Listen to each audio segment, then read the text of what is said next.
अस्सलाम वालेकुम। Student, week 8 में हम टेलीस्कोपिंग मेथड जो है वो डिस्कस कर रहे थे और इसमें हमने दो एग्जांपल जो हैं वो इसकी डिस्कस कर ली हैं और इस वीडियो में हम मज़ीद एग्जांपल को डिस्कस करते हैं। ठीक है, तो इसमें जो एग्जांपल नंबर जो 3 है उसको हम देखते हैं।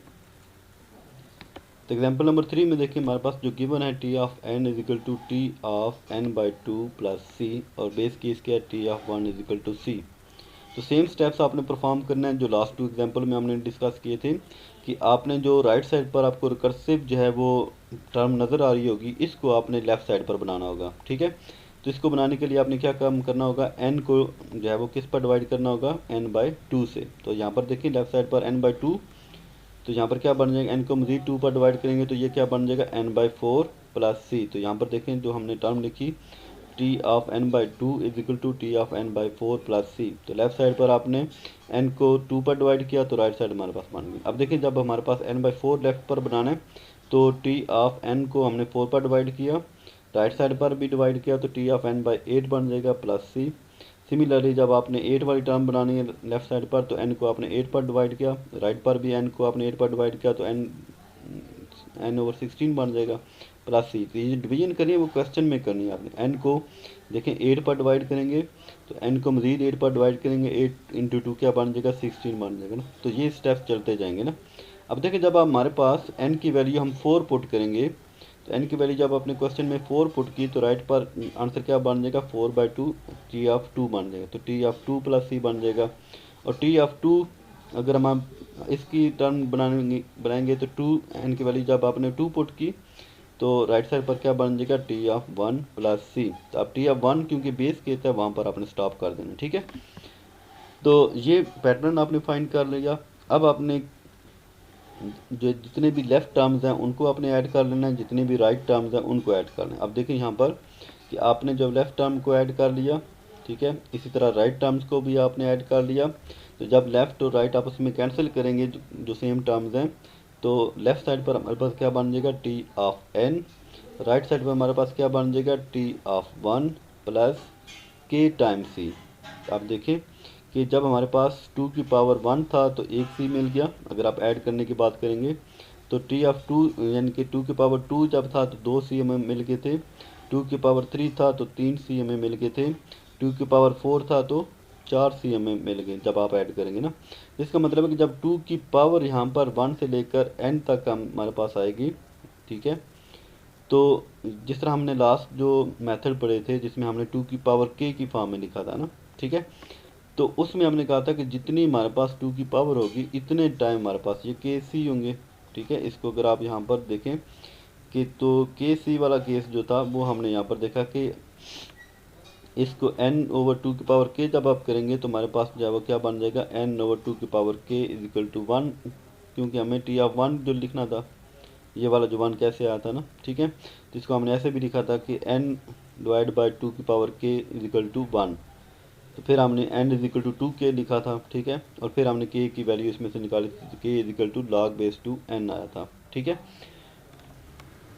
तो ये वाला काम जो है वो हमने ऑलरेडी पिछले 2-3 मेथड जो हमने डिस्कस किए थे उसमें ये किया हुआ था, इसलिए ये मेरे ख्याल में समझने में आपको मुश्किल नहीं होगी कि ये कैसे हमने के सी लिखा है ना। तो जितने हमारे पास 2 की पावर आ रही थी तो अगर आप यहाँ पर के टर्म लिखेंगे तो फिर भी वही केस बनेगा, तो के टाइम सी हमारे पास रिजल्ट आएंगे। ठीक है, कि ये जो है जो साइज़ होगा एन, ये कितनी दफ़ा जो है वो अट्रेशन चली है वो के टाइम चली है, फिर जाकर ये ज़ीरो साइज़ हुआ या 1 आया आंसर ना। ठीक है, तो k की वैल्यू हमने फाइंड कर ली तो k टाइम c आ जाएगा। k की वैल्यू हमारे पास क्या है, log बेस 2 n है, तो k की जगह आपने वो पुट कर दिया, t ऑफ 1 की जगह आपने c पुट कर दिया। ठीक है, तो c कैंसिल कर दें, इग्नोर कर दें तो हमारे पास big O of log base 2 n इसका रिजल्ट आ जाएगा। ठीक है, सिमिलरली आपके पास नेक्स्ट एग्जांपल है, तो इसमें t of n is equal to 2 time t of n minus 1 plus c। ठीक है, तो सेम केस आपने यहाँ पर भी अप्लाई करना है कि 2 time T of n minus 1, इसका आंसर पहले फाइंड करना है। ठीक है, तो उसको आपने आंसर में क्या लिखा, 4 time T n minus 2 plus 2c। ये कैसे फाइंड होता है ये ऑलरेडी आपको मैंने बताया था कि पहले आपने टी ऑफ n माइनस 1 इसका रिजल्ट फाइंड कर लेना है, n की जगह आप n माइनस 1 पुट करें तो यहाँ पर क्या बन जाएगा, 2 time T of n minus 2 plus c। फिर ये जो कोफिशिएंट है इसको मल्टीप्लाई करेंगे तो ये 2 क्या बन जाएगा 4, और इस 2 के साथ मल्टीप्लाई होगा तो 2c बन जाएगा। तो ये आ जाएगा 4 time T n minus 2 plus 2c। तो ये किसका रिजल्ट था 2 टाइम टी एन माइनस 1। तो वो आपने इक्वेशन सिर्फ लिखनी है, ये वाला फैक्टर यहाँ पर आपने सेम करना लाजमी है ना। तो यहाँ पर आपने फैक्टर सेम कर दिए, ठीक है, और इसका आंसर आपके पास आ जाएगा। यहाँ पर आप देखिए 4 टाइम टी एन माइनस 2 ये रिकर्सिव पार्ट है तो ये आपने लेफ्ट में लिखा, और इसका आंसर जो भी बनता है वो राइट में लिख लिया। फिर आपने 8 टाइम टी एन माइनस 3 ये आपने फैक्टर यहाँ पर राइट साइड पर लेफ्ट पर लिखा और इसका आंसर लिख लिया फिर, ठीक है। अब इसमें देखें कि जो पैटर्न बन रहा है वो क्या बन रहा है 2 की पावर 3 इधर आ रहा है, इधर आपके पास क्या बन रहा है 2 की पावर 4 बन रहा है, और प्लस सी कितने आ रहे हैं 2 की पावर 3c। यानी कि जो आप यहाँ पर कोफिशिएंट बना रहे हैं उससे एक पावर में यहाँ पर ज़्यादा वैल्यू बन रही है, और इससे सेम पावर में लास्ट में सी मिल रहे हैं, ठीक है। जब आप 2 की पावर 4 करेंगे, यहाँ पर देखिए एक और कि जो माइनस वैल्यू हो रही है वो यहाँ पर पावर में जा रही है। यहाँ पर देखिए 4 था तो पावर 4 में चला गया, 3 था 3 पावर 2 है तो 2 की पावर, ठीक है। तो ये पैटर्न आपके पास बन गया ना। अब आपने इसको जो है वो टी ऑफ 1 की फॉर्म में लाना है ना। तो वो कैसे लाएंगे कि जब आप यहाँ पर सपोज पुट करेंगे टी ऑफ 3, यानी कि n की वैल्यू क्या पुट करेंगे 3, कैसे बनेगा कि n में से माइनस आपने करना n माइनस 3, n में से माइनस आप करेंगे n माइनस 3, ठीक है। तो जो चीज़ यहाँ पर माइनस हो रही थी, माइनस के बाद जो वैल्यू आ रही थी वो यहाँ पर पावर में जा रही थी, यहाँ पर पावर में क्या आ जाएगा 2 की पावर n माइनस 3, ठीक है। तो यहाँ पर देखें जब आपके पास पावर 4 थी तो यहाँ पर 5 थी, इसका मतलब है कि पावर में 1 ऐड हो गया ना। तो यहाँ पर पावर में जब आप 1 ऐड करेंगे तो ये क्या बन जाएगा n माइनस 2। तो ये आपके पास बन जाएगा 2 की पावर n माइनस 2, और जो यहाँ पर माइनस में वैल्यू थी वो यहाँ पर भी पावर में भी आ रही थी। तो इसका मतलब है कि यहाँ पर फिर जो पावर है उसमें क्या आंसर आ जाएगा n माइनस 2। जब सॉल्व करेंगे तो क्या बन जाएगा 2, ठीक है। यहाँ पर जो इधर पावर थी 2 की पावर 4 थी तो यहाँ पर भी 2 की पावर 4 सी आ रहा था। इसका मतलब जो यहाँ पर 2 की पावर n माइनस 3 है, यहाँ पर सी भी कितने बन जाएंगे 2 की पावर n माइनस 3c, ठीक हो गया। सिमिलरली आप जो है वो इसे अगली टर्म भी बना सकते हैं कि जो टर्म यहाँ पर बन रही थी 2 raise power n minus 2 T of 2 वो आपने यहाँ पर बनानी थी। तो जो अब ये वाली टर्म यहाँ पर लिखी है तो इससे रेलेवेंट फिर आपने यहाँ पर पैटर्न के तौर पर लिखना है, ठीक है। तो n माइनस 2, तो यहाँ पर पावर में एक प्लस और ऐड करेंगे तो प्लस 1 होगा, तो ये n माइनस 1 बन जाएगा ना। 2 की पावर n माइनस 1 आ जाएगा, तो यहाँ पर आपके पास क्या बन जाएगा टी ऑफ 1, और इधर आपके पास क्या बन जाएगा 2 की पावर n माइनस 2c। तो टी ऑफ 1 कैसे बना कि इस n में से आपने माइनस किया n माइनस 1, ठीक है। तो ये पैटर्न आपने देखना है कि जो यहाँ पर माइनस हो रहा है, माइनस के बाद जो वैल्यू आ रही है वो पावर में जा रही है, जो यहाँ पर वैल्यू बन रही है, ठीक है, माइनस के बाद वो यहाँ पर पावर में आ रही है ना। और ये सी कितने आ रहे हैं जो इधर लेफ्ट साइड पर आ रहे हैं ना, 2 की पावर 4 इधर लेफ्ट साइड पर आ रहा है, तो इतने ही आपके पास 2 की पावर 4 सी आ रहा है, ठीक है। तो इसके साथ भी इसको मैच कर सकते हैं कि इसकी पावर में से एक कम करके सी लिख लें या लेफ्ट वाली लिख लें ना। तो सेम केस आपके ये वाले स्टेप्स बनेंगे। अब देखिए बेस केस आपके पास आ गया। अब आपने क्या काम करना है कि लेफ़्ट साइड को ऐड कर लेना है, राइट साइड को ऐड कर लेना, ठीक है।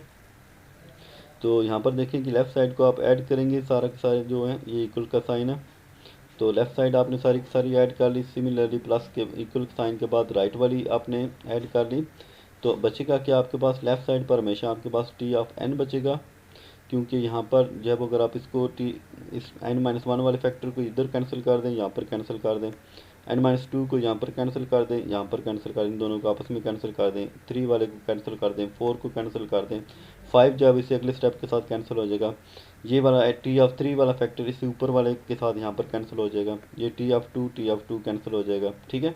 तो बाकी जो आपके पास बचेंगे वो ये सी सारे बच जाएंगे, ठीक है, और टी ऑफ 1 वाला फैक्टर बच जाएगा ये वाला, ठीक है, और इधर से लेफ़्ट साइड पर आपको टी ऑफ n मिलेगा ना।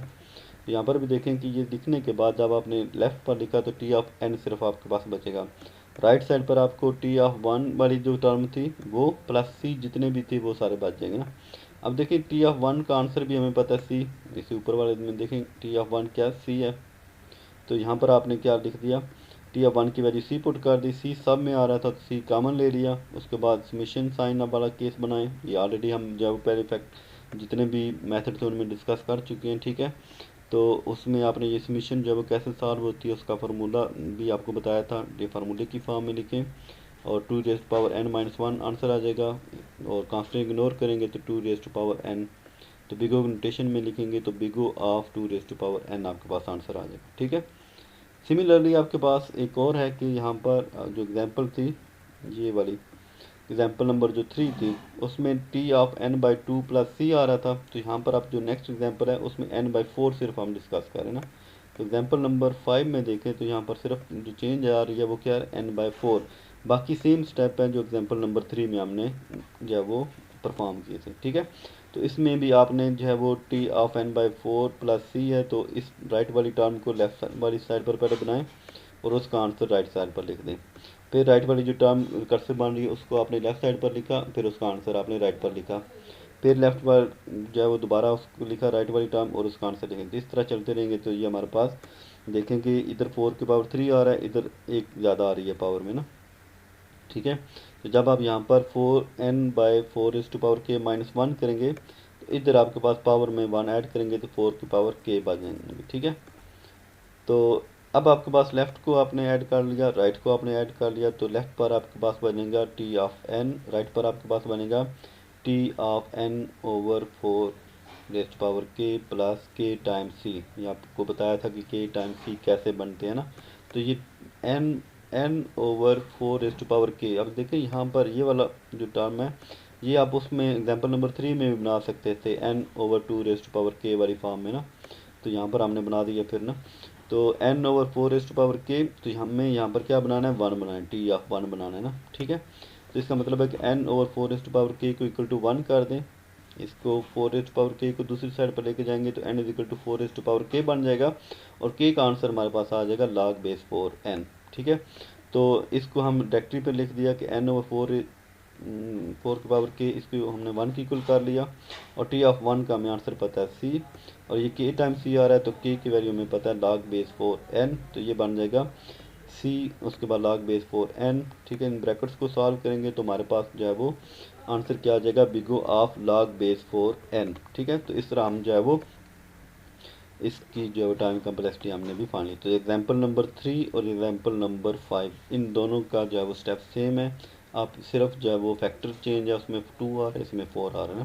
तो उम्मीद है कि इन 3 एग्जांपल्स में जो है वो आपको चीज़ें समझ आ गई होंगी कि ये किस तरह जो है वो टेलीस्कोपिक सम जो है वो मेथड वर्क कर रहा है, इसकी क्या क्या डिफरेंट स्टेप्स हैं। ठीक है। तो इंशाल्लाह फिर नेक्स्ट वीडियो में मज़ीद एग्जांपल करते हैं और ये वाली चीज़ें और ज़्यादा क्लियर हो जाएंगी। Thank you. अल्लाह हाफिज़।